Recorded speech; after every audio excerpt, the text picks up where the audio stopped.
yang dirahmati Allah Subhanahu wa taala, ibu-ibu jamaah pengajian Masjid Muhajirin yang pada kesempatan petang hari ini bisa kita berkumpul kembali dalam rangka ta'lim. Sebagai syukur kita pada Allah Subhanahu wa taala karena telah memberikan kesempatan kepada kita untuk mendapatkan ilmu. Yang kata Ibnu Abbas, ya, Ibnu Abbas ini pamannya Nabi sebenarnya. Anaknya namanya Abdullah bin Abbas, jadi semacam sepupuan. Kata Ibnu Abbas, "Idza matal alim sawwarahu Allahu ilmahu fil qabri wa yusnihi ila yaumil qiyamah wa yadra'ahu anhu hawami ardi." Kata beliau Ibn Abbas, jika orang yang menuntut ilmu atau mendapatkan ilmu itu meninggal,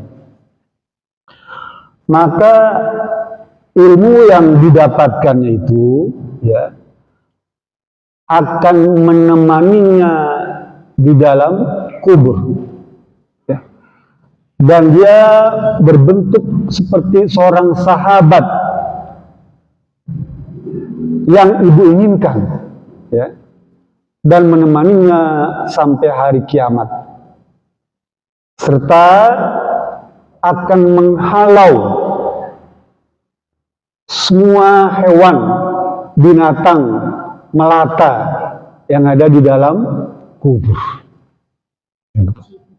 Cacing, kalajengking, ular, ulat.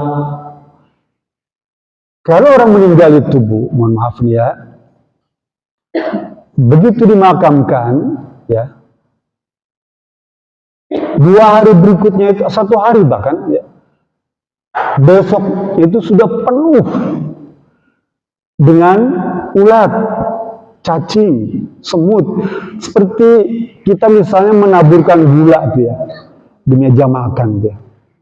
Nanti ibu iseng-iseng berapa detik semut tuh datang tuh menyerbu meja makan tuh. Seperti itulah. Jadi begitu dikebumikan, maka seluruh hewan melata itu datang. Seperti memberitahukan setiap hewan itu kepada yang lainnya, di sana ada santapan. Ramai. Sehingga dalam 4 hari itu sudah habis, ya, sudah habis. Secara jasad sudah habis semua, tinggal ya mungkin sisa-sisa saja. Cepatnya hewan melata itu menghabisi daging manusia, gitu ya. Oleh karena itu, orang yang mendapatkan ilmu, khusus ilmu akhirat nih, ilmu agama, kata Ibn Abbas, dia akan wasawwarallahu ilmahu fil qabri. Allah akan rubah ilmu yang ada pada kepalanya itu menjadi seorang manusia, ya, seorang teman yang akan menemaninya sampai hari kiamat. Bersama dia terus, ya. Dan dia akan halau seluruh hewan melata itu.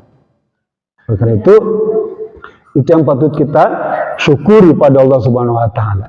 Kali ini tema kita petang ini, Bu, judul asli sebetulnya belajar akidah usul salasah, ya.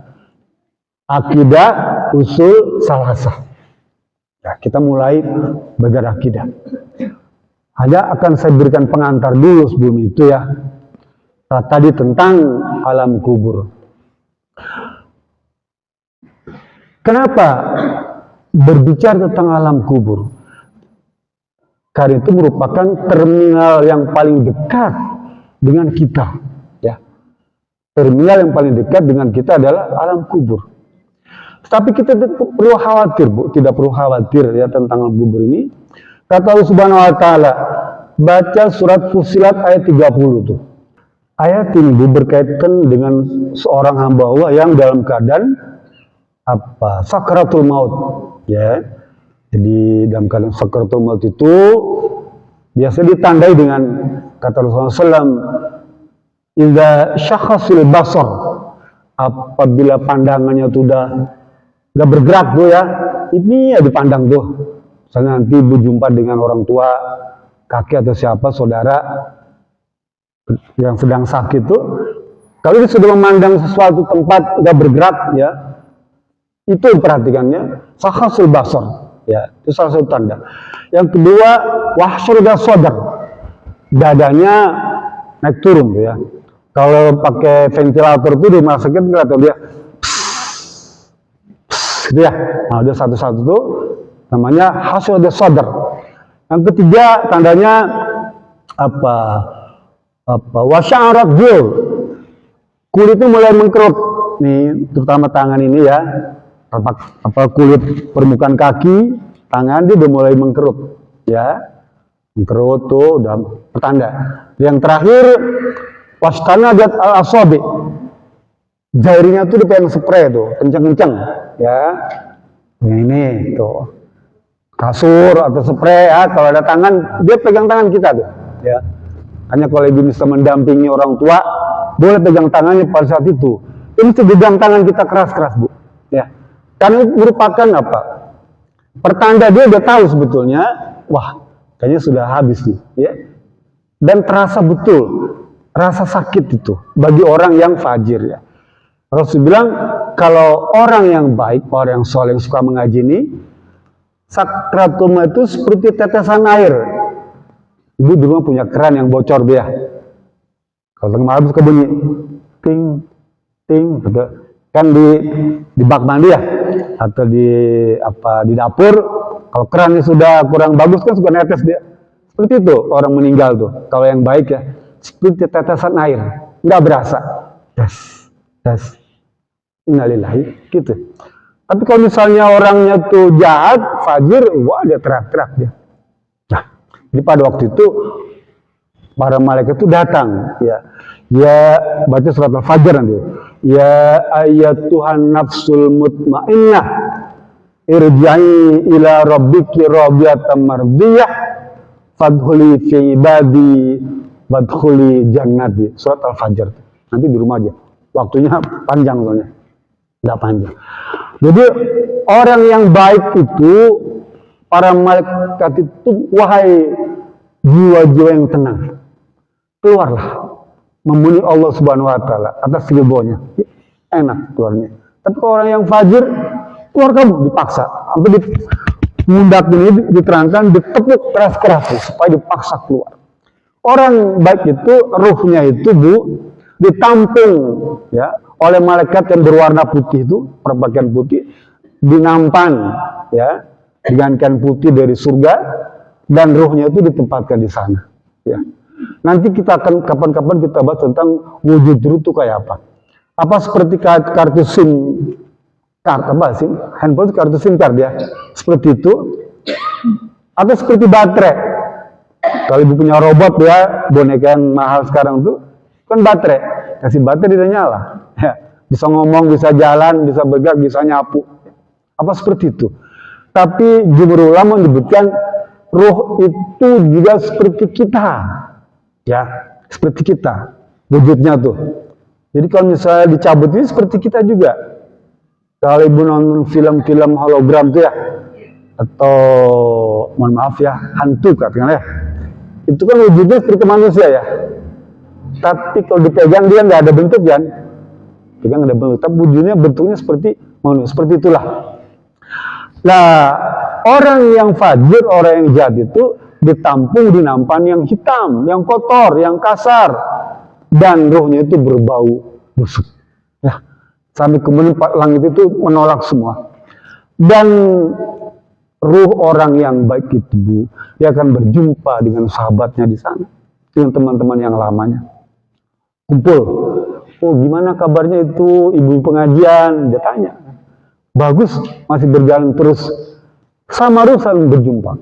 Itu diceritakan dalam kitab I'anatul Talibin. Ini rahmatullah subhanahu wa ta'ala. Begitu selesai itu, kita sedang panik dia. Tapi jasad orang yang begitu justru dia tertawa. Kenapa? Karena ada datang malaikat rahmat itu membisikkan di telinganya, wabsyiru bil jannah. Nih, Fulan, aku kasih tahu ya, kamu tuh punya tempat di surga.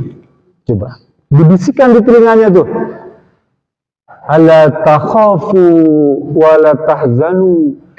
Fulan, kamu jangan takut ya, jangan cemas ya, karena kamu udah punya tempat di sana, surga. Kita lagi nangis tuh ya, dia senyum-senyum dalam hatinya, senang dia, karena surga itu ada di pelupuk matanya dia. Ya. Sehingga orang yang baik itu jangan lama-lama dibiarkan tuh jenazah itu dia, cepat mandikan, ya, kafankan, sholatkan, makamkan, tuh buru-buru, karena dia pengen buru-buru cepat menyaksikan hasil kerjanya di dunia tuh. Kata Abu Sa'id Khudri, sahabat Nabi, dia cerita tentang ucapan Rasulullah SAW. Kata Rasulullah SAW, "Idza wudi'atil janazatu fahtamahalar rijal fi anaqihim wa man kana solihatan faqalat qaddimuni wa man kanat min ghairi solihatin faqalat ya wailaha fa aina yadhhabuna biha." Kata Rasulullah, apabila jenazah sudah dibaringkan di keranda tuh, ya, kan udah dimandikan dia, mandikan tuh, yang boleh memandikan tuh sesama jenis, wanita dengan wanita, laki-laki dengan laki-laki, kecuali pasangan suami istri. Boleh istri memandikan suami, suami memandikan istri, itu boleh. Cuma kadang-kadang nggak kesungkan ya, takut ada orang yang menyertai ya, sehingga nggak mau biasanya. Jadi diserahkan saja perempuan semua ya, atau laki-laki semua gitu ya. Tapi boleh kalau mau, misalnya saking cintanya kita dengan suami ya, boleh memandikan suami ya. Sendiri aja ya, jangan ajak orang lain ya, takut jadi fitnah ya. Kita Bu memandikan jenazah nih Bu, juga harus bisa dipercaya dan jujur. Tidak boleh menceritakan kekurangan orang yang dimandikan, kecuali kebaikannya. Contoh misalnya, ibu memandikan jenazah, harum, bomis, ya, boleh cerita, ya, harum. Dan ibu akan jumpai itu, ya. Kalau ibu sering memandikan jenazah, harusnya ibu selalu. Ada yang meninggal di kalangan akhwah tuh, wanita, siapa yang biasa memandikan? Bareng-bareng tuh, ya. Pegang gayung, pegang sampo, pegang sabun, pegang waslap, pegang anduk tuh, pegang selang, ya, bareng-bareng. Ya. Apa? Sambil belajar. Kalau sengaja belajar kan susah ya. Jarang mau praktek. Tapi kalau kita langsung praktek di sana, kalau pria saya langsung bimbing Bu. Satu kompleknya saya ajarkan semua. Ya. Ada yang meninggal, ayo masuk. Pegang gayung, pegang selang, pegang apa sih yang bisa? Bagian potong kain. Sehingga semua bisa sekarang. Ya, alhamdulillah sekarang di yang laki-laki warga kita udah bisa semua relatif ya. Sehingga siapapun bisa mempraktikkan itu. Yang kain kafan gunting-gunting. Untuk pria 3 lapis, wanita 5 lapis, siapkan gitu ya. Yang menyolatkan, sholatkan. Ibu juga boleh menyolatkan, ya. Baik sendiri maupun berjamaah. Coba kalau jadi imam, ya, wanita nih, atau sendiri itu, maka kalau jenazah laki-laki, berdirinya di kepala. Paham ya? Atau kalau misalnya jenazahnya sudah menghadapkan kiblat, ibu di kepala, ya. Kalau wanita, ibu di pantat, maaf ya. Kan dihadapkan ke Ka'bah, ke kiblat. Berarti kan miring ya. Berarti kan masih cuma ke pantatnya kan, punggung maksudnya. Nah, posisi wanita itu di pantat. Mohon maaf ya. Atau di perut lah, paling minimal di perut, antara perut dan pantat situ ya. Itu cara menyolatkan ya jenazah baik laki maupun perempuan. Sebetulnya simpel aja Bu ya. Nanti baca Fatihah, 4 takbir itu ada yang 5 takbir ya. Umumnya 4 takbir. Takbir pertama Fatihah, takbir kedua sholawat, takbir 3 doa, takbir 5 doa juga. Penutup doa itu ya. Boleh yang mana saja boleh. Salam. Salam ke kanan saja cukup boleh. Atau tambah ke kiri juga boleh. Double gak apa-apa ya. Lah, kata Rasulullah, apabila jenazah sudah ada di keranda, ya, dan siap diangkat tuh, dimakamkan tuh, maka isi keranda itu, jenazah itu, kalau orang baik, dia pasti ngomong, buruan, cepetan. Qaddimun itu mananya cepetan, buruan, ya, cepetan. Tapi kalau orang yang fajir, ya, yang tidak soleh, dia ngomong gini, ya wailaha, celaka kalian semua ya, mau dibawa kemana saya ini? Ya, kembalikan, begitu Bu.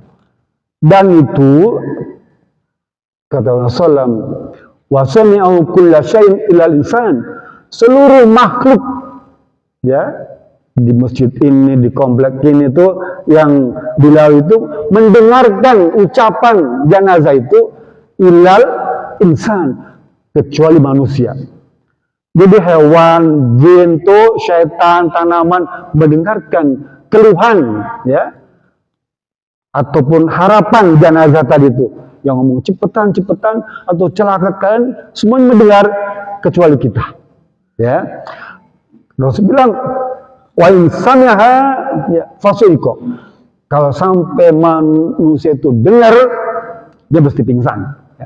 Tentang jeritan itu ya, luar biasa. Kita pun kabur kan, tiba-tiba ada suara dari keranda, mau bawa kemana ini? Ya, kita banting ke jenazah, ya, lepas gitu. Jangan kan begitu. Ini lagi mau ngebungkus jenazah tuh ya, tangannya kan di sini ya. Ngaplek lagi, kita kan, siapa ini? Lagi ngebungkus tuh, siapa yang mukul nih? Ngaplek lagi, kita panik kan. Kesel diikat, aman bagaimana gitu. Begitu dikuburkan tuh Rasul bilang fata'adu ruhuhu fi jasadihi fatahu malakan, kemudian roh yang tadi tuh diangkat oleh Allah dikembalikan ya fi jasadihi, kemudian datanglah 2 malaikat Rasul bilang aswadani azraqani ya fayuqalu ahaduhuma munkar wal akhir nakir. Datang tuh malaikat munkar dan nakir tuh yang wajahnya itu hitam pekat dan kebiruan. Nah, artinya saking hitamnya kira dia seperti biru tuh. Apa yang dilakukan? Dia tanya tuh, apa? Man rabbuka? Wa man nabiyuka wa ma dinuka, 3 aja. Kamu ya, siapa Tuhanmu, siapa nabimu, dan apa agamamu? Ya, 3 itu saja. Nah, ini yang disebut ujian kubur, fitnah kubur. Kan pertanyaan itu ujian. Kita ditanya, diuji. Sekalipun mungkin ibu jawabannya udah tahu, ya. Man rabbuka, siapa Tuhanmu? Wa man nabiyuka, siapa nabimu? Mandinuka, siapa? Apa agamamu? Tuh, gampang pertanyaannya tuh, ya. Nah, ini kemudian melahirkan satu ilmu, ya, ilmu akidah. Karena itu merupakan ujian atau fitnah kubur yang Nabi selalu berlindung daripada fitnah kubur itu. Ya. Al-fitnatu al-qabru. Ya. Saya akan jawab pelan-pelan Bu ya, nanti Ibu catat boleh.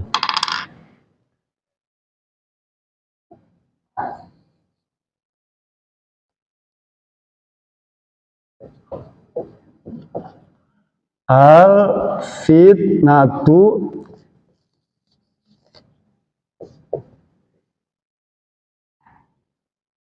qabru. Sama-sama kan ini ma'rifah harus duanya. Ya. Ini artinya ujian kubur.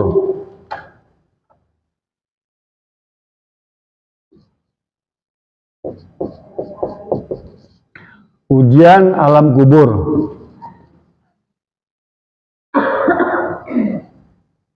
Baca nggak Bu? Baca ya. Ujian dalam kubur atau fitnah kubur.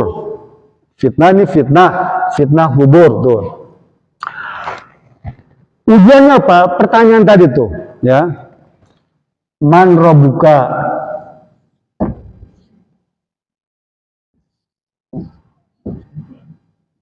Man nabiyuka?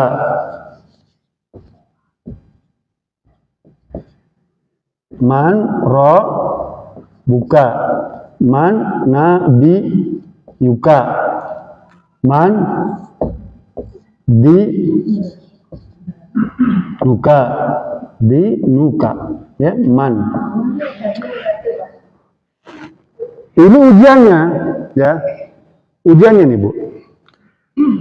Kalau bisa jawab, nih, pertanyaan ini ada dua kemungkinan. Dia bisa jawab, ya, dia jawab nih jadi nikmat kubur.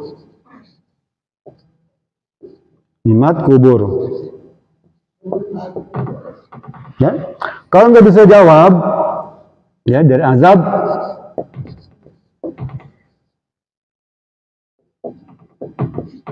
azabun kuburun, nikmatun kuburun. Ya, kalau kita bisa jawab pertanyaan ini, Bu, ya, maka kita akan mendapatkan nikmat.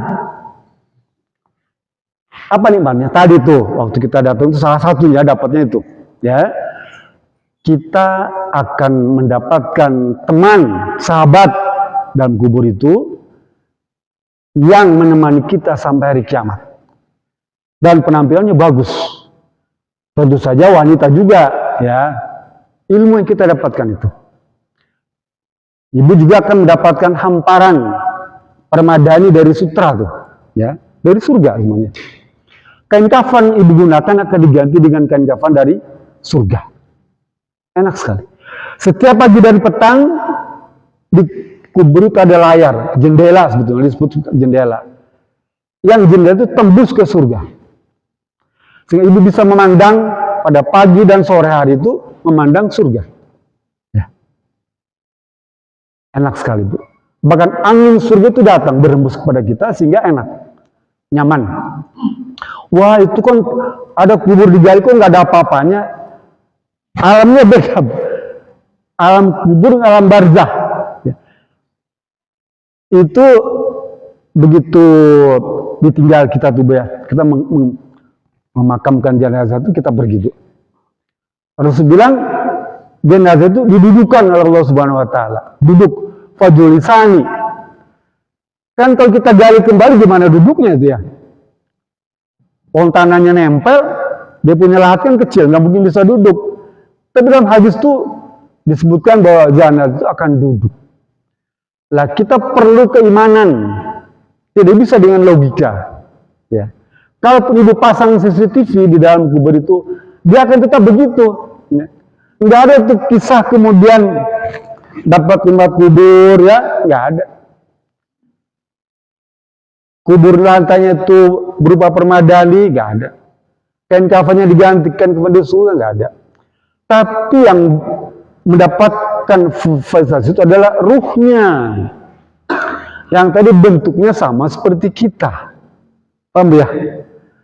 Jadi beruntunglah orang yang bisa jawab ujian ini, dia akan mendapatkan nikmat kubur. Sebaliknya kalau tidak bisa jawab, terus bilang kalau ditanya tuh orang fajir tuh, hahu la adri. Hadisnya begitu, Bu. Hahu la adri.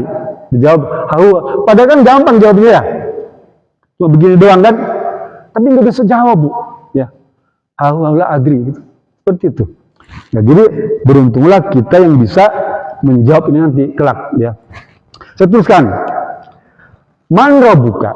Kalau begitu agar kubur ini, Bu, mengerikan sebetulnya. Contohnya ular. Ibu akan orang-orang saja akan menyaksikan ular yang besar sebesar mulut leher unta, ya.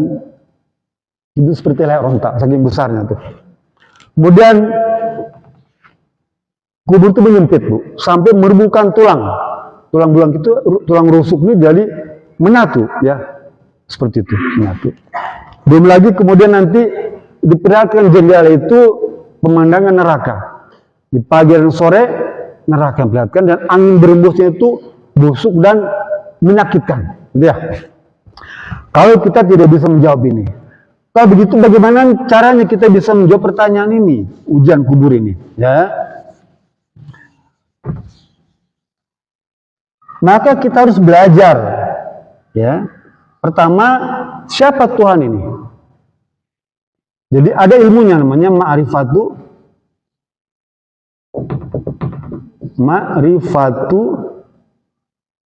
kalau Allah ma'rifatullah. Ya, ma'rifatullah. Jadi kita harus belajar ma'rifatullah. Yang kedua, karena kita akan ditanya mengenai Nabi, kita harus belajar juga ma'rifatun Nabi.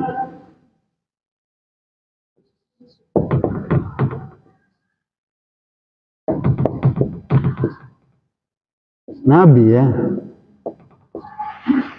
Yang ketiga, ini agama. Ma'rifatul Islam.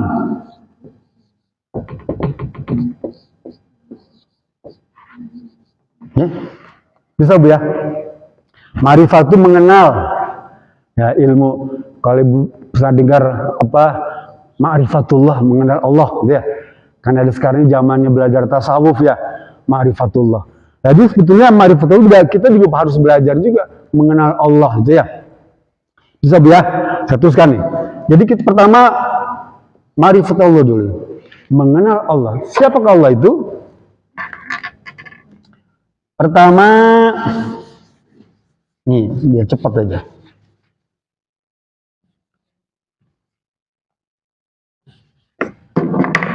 Asal usul nama Allah.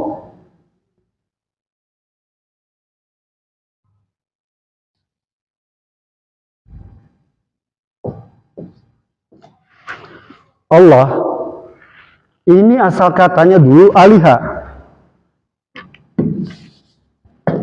dari aliha ya, yu'lahu ilahan, ilahan ya.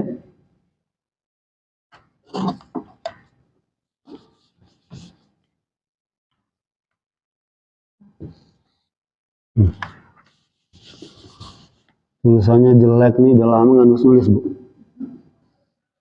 Tuh kan. Ilahan. Ya. Jadi asal katanya nih Bu. Karena merupakan kata benda ma'rifat ya, maka ini ditambah alif lam ya. Ini yang ini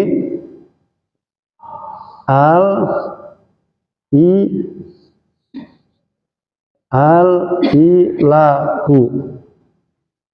Kamu ya? Nih, al-ilahu ya. Nih. Nah, dari al-ilahu inilah kemudian ada perubahan. Al-ilahu ya. Al-ilahu ya. Orang Arab itu nggak suka pakai alif nih di tengah nih ya. Kalau saya pecah begini nih, al-ilahu ya, al-ilahu. Alif ini nggak, lidah orang Arab nggak bisa Bu, nggak suka dengan, dalam praktek linguistik Arab itu nggak suka dengan alif seperti ini ya. Sehingga kemudian beliau menjadi al-lahu, lahu, paham? Al-lahu ya, al-lahu ya. Nah, lam dengan lam dalam ilmu tajwid namanya apa? Idgham. Idgham mutama silen. Ya. Kan idgham itu ada 3 kan? Idgham utama silen. Udah sampai sini belum?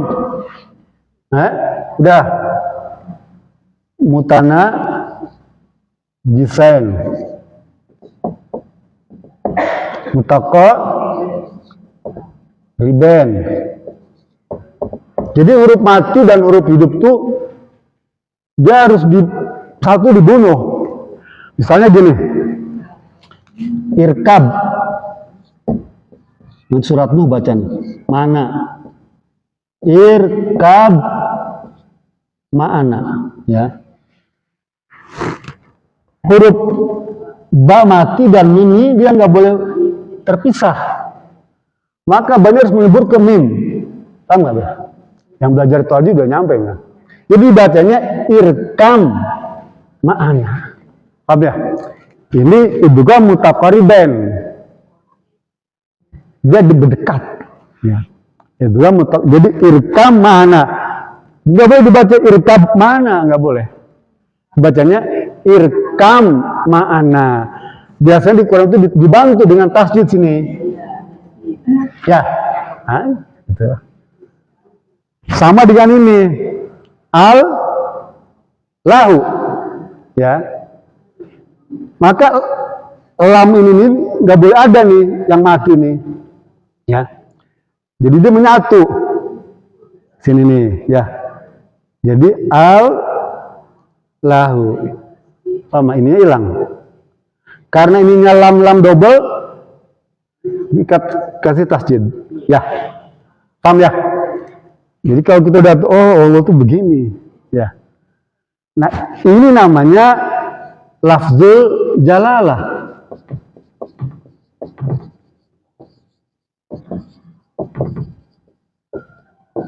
Ya. Jadi nama Allah itu ismnya apa? Lafzul jalalah. Kan? Jadi lafzul jalalah maksudnya begini. Dia kalau dibaca lam tuh ya Allah nih harus dibaca tafkhim tebal kalau berhadapan dengan jabar dan domah ya. Misalnya apa?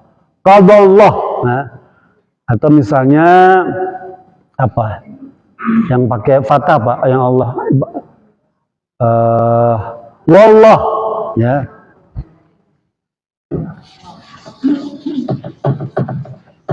Dan ini udah ya, udah paham ya. Ini kita masih panjang Ibu, nggak apa-apa nanti disambung lain waktu. Yang penting Ibu ngerti. Enggak. Allah, kata Allah nih ya, Allahu nih, kalau diawali kata depannya tuh jabar atau u, ya, domah, fathah atau domah, maka tebal benar. Bacanya tebal ya. Tafkhim, ya, misalnya wallah. Ya, wallah, kul huwallah, huwallah, tuh sama, tebal, atau hu, ya, apa hu tuh? Ada yang hafal nggak? Fathullah, ya. Atau Allah Samad. Di Quran apa ya? Ya pokoknya yang ada di pas ya, domah. Tapi kalau misalnya jer atau kasroh, ya, dia tipis. Tarkik, ya, sudah belum? Tarkik, ya, tapi yang tarkik. Misalnya Bismillah, Bismillah.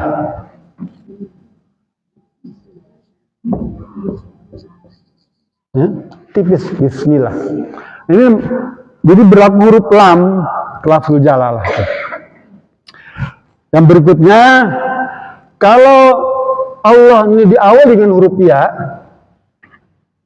ya, dia tetap ya Allah, ya, ya Allah. Tapi kalau asma husna yang lain, nama-nama yang lain tuh, maka tidak boleh ada alif lam. Ini kan alif lam ya. Misalnya Ar-Rahman, Ar-Rahmanu, ya, Rahim.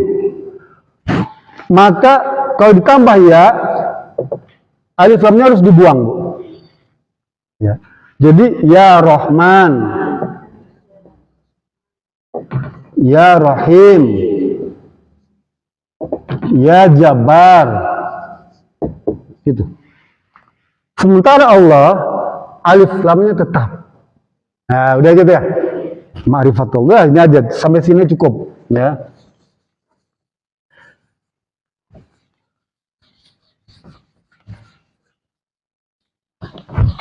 Kalau kita sudah tahu ma'rifatullah namanya tuh, ya, terus sifat-sifatnya.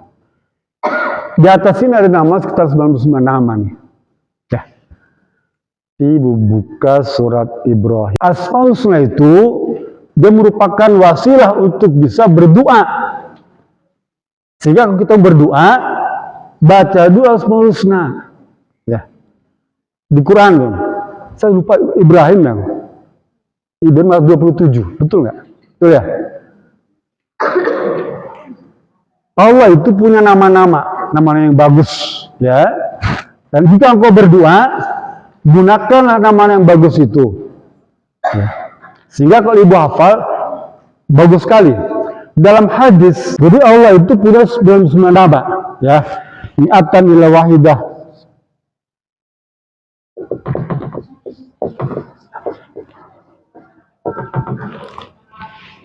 Sesungguhnya Allah Subhanahu wa taala punya 99 nama, ya. Faman ahsaha dakhala jannah.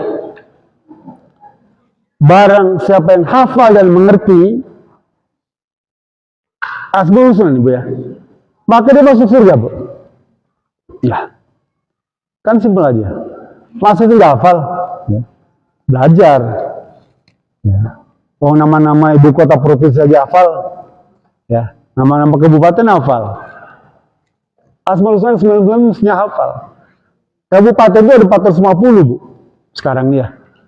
450 kabupaten. Kita hafal. Nama-nama artis hafal. Ya.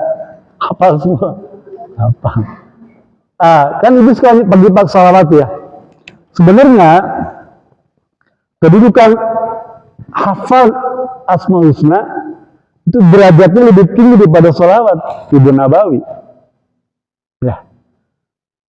Kalau saran saya sih nanti ke depan baca Asmaul Husna dulu baru sholawat. Ya. Kalau nanti sempat kan sudah hafal juga. Atau pegang buku Quran, kan di belakang Quran ada tuh ya. Allahul ladzi la ilaha illa huwa rahmanur rahim.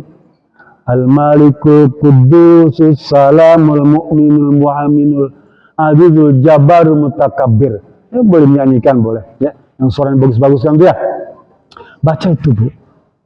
Husna, baru baca sholawat. Gitu ya. Gak apa-apa, belum terlambat. Masih banyak waktu. Mudah-mudahan Allah kasih kita umur panjang, itu bisa dipraktekkan. Karena Rasul ngasih tahu, jika kamu hafal mengerti, Allah jamin surga. Oh ya, kan enak ya. Wasahu dakhala jannah. Asmaul Husna saja. Teruskan. Ma'rifatu apa? Wah, mengenai Allah ya. Alhamdulillah. Aduh.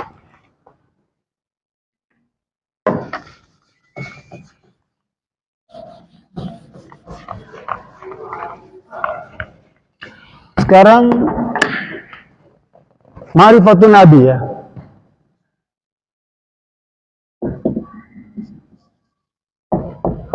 Mengenal Nabi.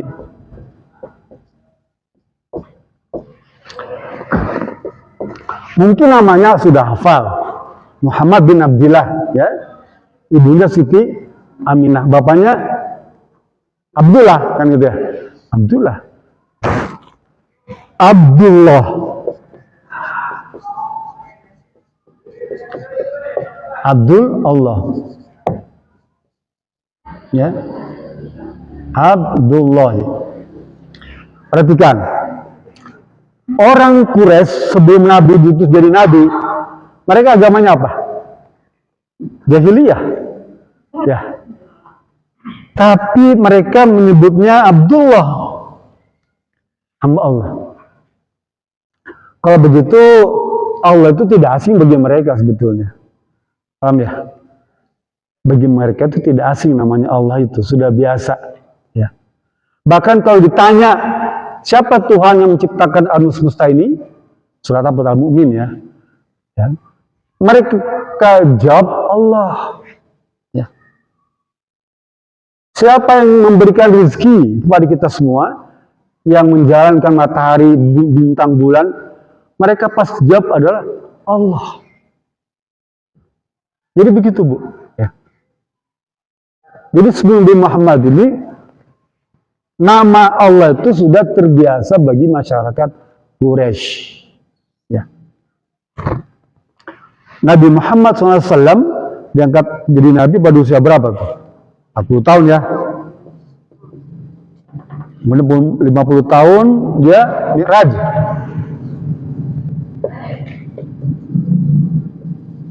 Ya. Kapan tuh? Tanggal 27 Rajab. Ya.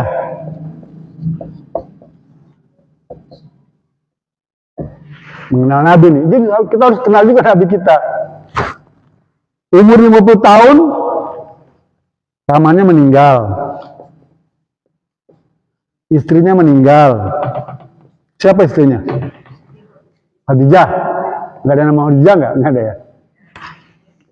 Anaknya meninggal. Ya. Tinggal Fatimah saja satu. Di saat duka itulah Allah berikan hiburan. Ya. Disebut Ilmu Hazan. Tahun berduka cita. Karena orang-orang yang disayanginya meninggal dunia. Kayak kita misalnya, kehilangan suami, mohon maaf Bu ya, kehilangan istri, itu, maka dia pasti berduka. Ada yang tahan 7 hari, ya. Ada yang tahan 40 hari, ada yang tahan 100 hari, ada yang tahan 1 tahun. Ya. Relatif. Dulu Fatimah ketika meninggal suaminya, bukan Fatimah binti Muhammad. Setahun dia, Bu, baru pulih kesedihannya itu. Ya, kita disunahkan untuk selalu datang menghiburnya, takziah tuh, ya. Takziah. Takziatun. Ini menghibur. Hibur. Atau memberikan kesabaran. Kalau kita misalnya tetangga kita meninggal, ya, keluarganya bersedih, Bu. Bohong kalau nggak bersedih. Ya. Apalagi suami yang disayangi, yang bertanggung jawab dengan kita, yang memberikan nafkah. Hilang dia, bergantung pada siapa.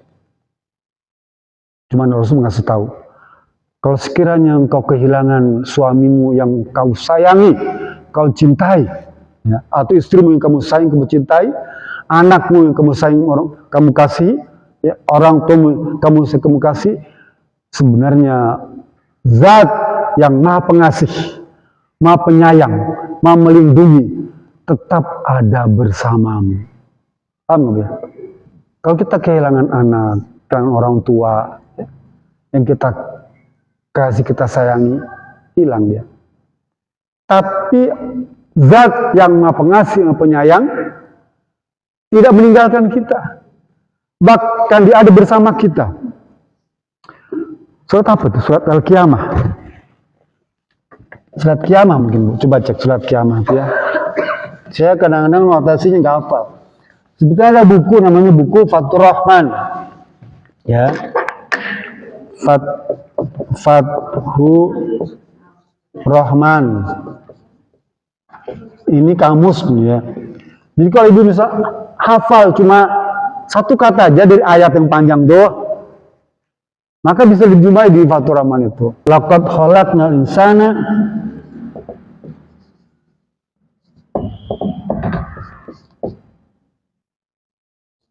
insana wa na'lamu ma tuwaswisu ya wa nahnu aqrabu min hablil warid. Allah menciptakan manusia dan mengetahui apa yang dalam bisikan hati, serta nahnu aqrabu min hablil warid. Aku ini, kata Allah, lebih dekat daripada urat lehermu. Allah ini lebih dekat dari urat leher kita, saking dekatnya. Sehingga kita tidak perlu khawatir ya, tentang Allah. Dia ada bersama kita. Ya. Sehingga ketika Nabi Muhammad di Gua Hira itu, ketika dikejar-kejar itu mau dibunuh, sambil Bakar sudah ketakutan, ya, terus bilang, la tahzan, innallaha ma'ana. Yang takut Abu Bakar karena Allah bersama kita. Ya, ini kita di sini, Allah ada bersama kita. Dia lebih dekat dari urat leher kita.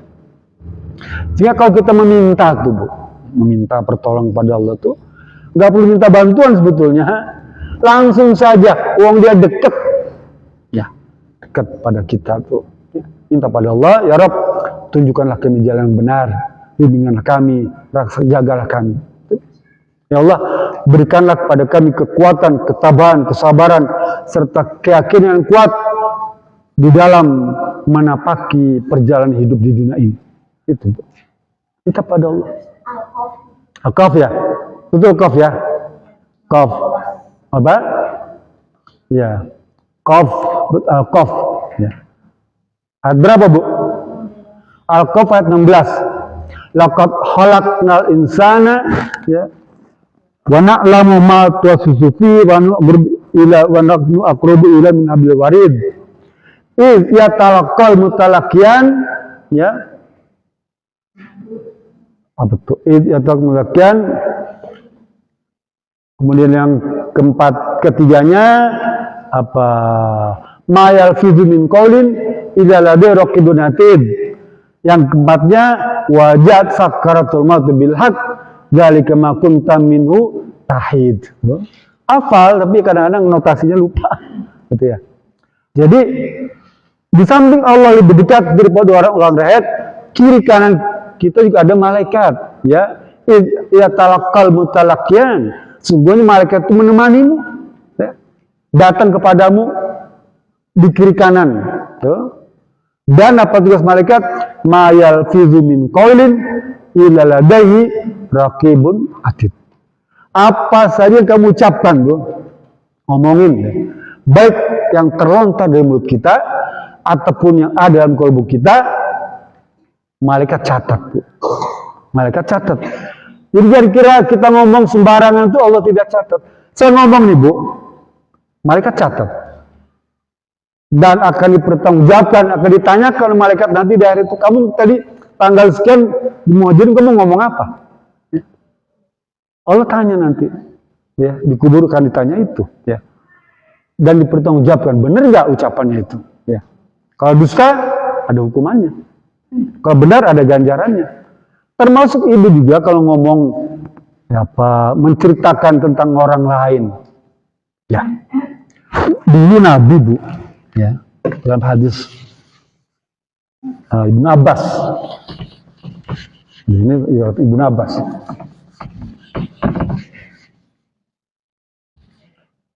Kata Ibnu Abbas,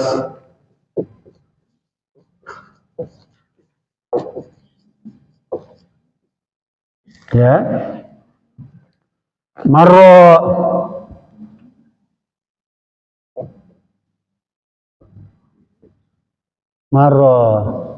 Nabiyu Sol'am.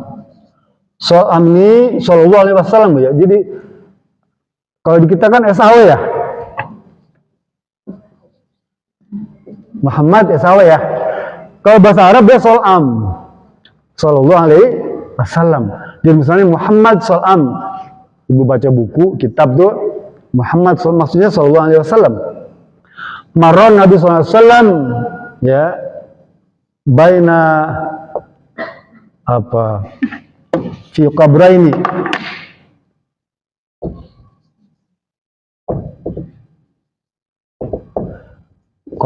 ini ya.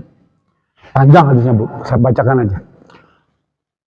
Suatu kali kata Ibn Abbas, Rasulullah SAW berjalan di komplek pemakaman. Ya, kita mungkin Kalibata atau di Cikutra, ya, mana lagi Pajajaran tuh ya, Kerkov, jalan sana, berhenti, ya, lalu harus ngomong, fihima yu'adzibani mayu'adzibuhu fi kabir. Dua pemilik kubur ini sedang disiksa. Rasulullah SAW itu. Dua pemilik kubur ini sedang disiksa. Tidak ceritakan apakah itu kubur orang Islam atau bukan. Ya, tidak ceritakan. Bilang sedang disiksa. Yang satu ihdahuma an-namimah fin namimah. Wal akhar la yastatiru fil baul. Yang satu suka ngomongin orang, yang satu tidak menjaga kesucian. Ya, tidak menjaga air kencing, mohon maaf ya. Jadi apa? Bukan karena dosa besar. Yang tadi kita cerita tentang azab kubur itu, azabun kubur itu, kubrun, azab kubur tadi itu.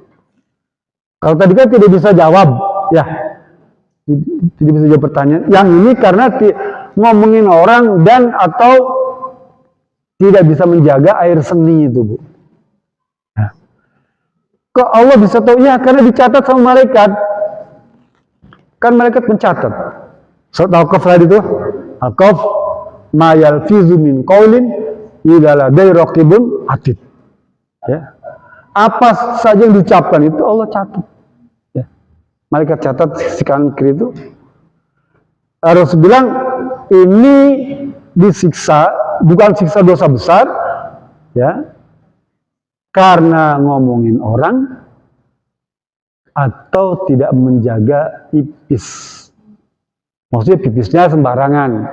Nah, lah ngomongin orang ini kan paling gampang, Bu ya. Ya. Tahun baru kemarin si itu kan ketemu di Pangandaran. Nah, kemudian nggak pakai gamis loh, nggak pakai jilbab, pakai hot pants, berenang di laut. Biasanya begitu, Bu.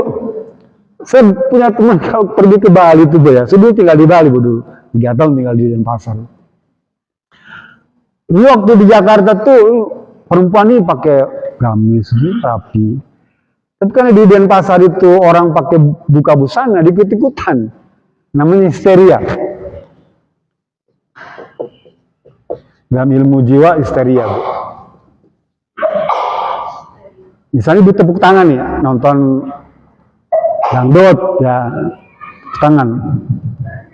Ini yang ikut-ikutan tepuk tangan. Nah, terbawa kan? Hore, hore ya. Gitu. Hidup, hidup. Mereka merdeka, gitu ya, histeria. Atau kalau di pabrik gitu kan, ada yang pingsan, satu pingsan semua, gitu ya. Atau kerasukan tuh, kan di pabrik sering tuh ya. Mohon maaf ya, kerasukan di pabrik satu tuh ke bawah yang lain luar tuh. Karena benar histeria, ya histeria. Senang, gitu, ya. Sama. Kalau misalnya di Kute, ya, atau di Pangandaran tuh orang pakai bikini, ya, sekalipun kita biasa mungkin pakai jilbab, dia terbawa, Bu, histeria. Nah, bukan pakai bikini juga gitu ya. Nah, itu banyak seperti itu. Sebagai orang beriman harus punya pegangan, takut azab kubur, ya. Karena ngomongin orang itu seperti makan daging saudaranya sendiri ya. Surat Al-Hujurat berapa? Ya, yang baca surat Al-Hujurat itu. Lahma akhihi.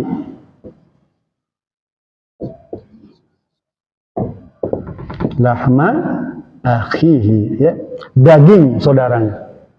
Jadi kalau kita ngomongin orang tuh sama dengan makan daging dia, gitu.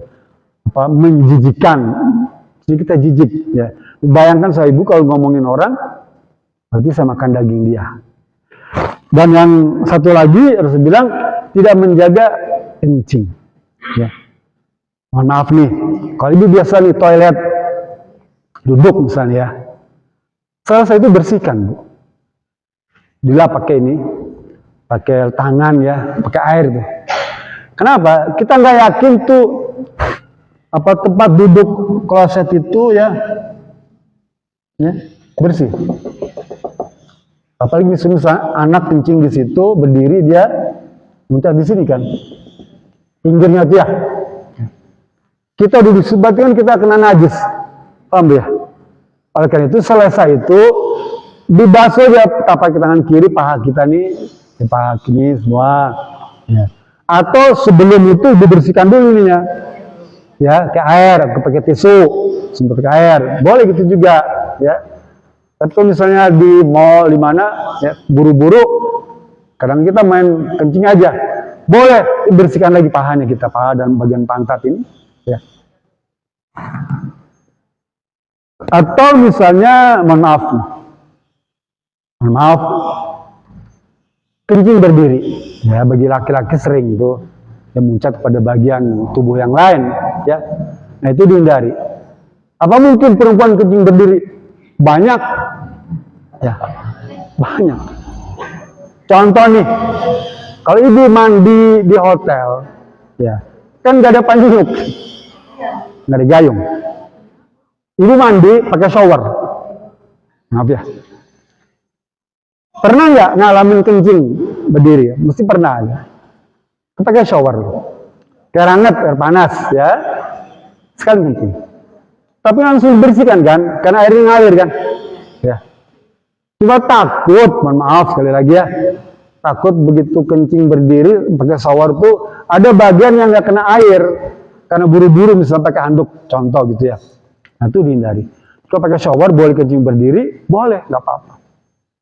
Tapi pastikan showernya terus mengalir, ya. Sampai bersih. Atau berenang, mohon maaf ya. Yang suka berenang kan suka kencing. ya, mumpung kesempatan dia bilang, ya berenang kencing dia di sana, gitu ya. Boleh nggak apa-apa, kan airnya lebih dari 2 kula ya. Langsung suci dia. Atau di sungai kencing kan sambil berdiri, apa? Kenapa? Karena Nabi pernah kencing berdiri. Memang bagusnya, sunnahnya tuh duduk. Tapi bukan berarti berdiri tidak boleh. Boleh. Ya. Hanya makruh saja. Seperti gini. Sunnahnya makan minum itu duduk. Ya. Bayangkan kalau misalnya nggak ada contoh, ya nggak ada tempat duduk, dan Nabi tidak ngasih contoh, pernah makan berdiri, ya, minum berdiri, makan sambil jalan, ya, kita akan kesulitan hidup, betul nggak? Sama seperti tadi kalau Rasul nggak pernah kencing berdiri, kita susah.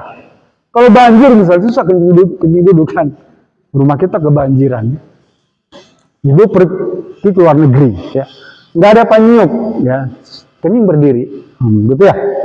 Jadi Allah itu Maha Pengasih, Maha Penyayang. Dia tahu persoalan hambanya.